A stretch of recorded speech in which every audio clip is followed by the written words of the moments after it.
না, এই জিনিসগুলোকে আমি একটা কথা বলি, যদি ব্যক্তিগতভাবে বলা হয়, এটার পেছনে তো বিজেপি নেই, বিজেপি এই ধরনের রাজনীতি করেও না, বরঞ্চ বিজেপি ঠেকাচ্ছে।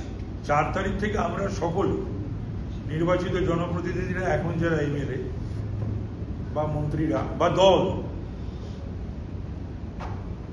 আমাদের দল এবং দলের পদাধিকারীরা, আমাদের দলের সভাপতি শ্রমিক ভট্টাচার্য বারবার, এবং আমরা রীতিমতো পুলিশ প্রশাসন তাদের নির্দেশ দিয়ে এবং নিজেরা লোক পাঠিয়ে নিজেরাই গিয়ে বহু জায়গায় করছে।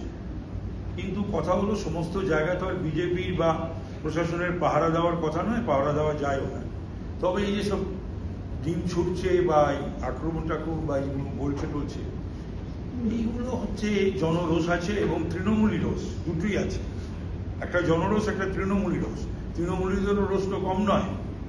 তার কারণ হচ্ছে যে যেখানে এদের এই জায়গাটায় নিয়ে এলো, তার জন্য তাদের একটা ক্রোধ রাগ হচ্ছে তৃণমূলের পদাধিকারীদের ওপর। নেতা তো কেউ নয়, ওই পদাধিকারীদের ওপর। তো সুতরাং তারা সেগুলো করছে। তা নাহলে আমরা এই সমস্ত, এবং তারা যে ধরনের কথা বলেছে, রাজনৈতিক দলের কর্মী হিসাবে তো বলা যায় না, পদাধিকারী হিসাবেও বলা যায় না। দেখতে থাকুন বাংলা জাগো।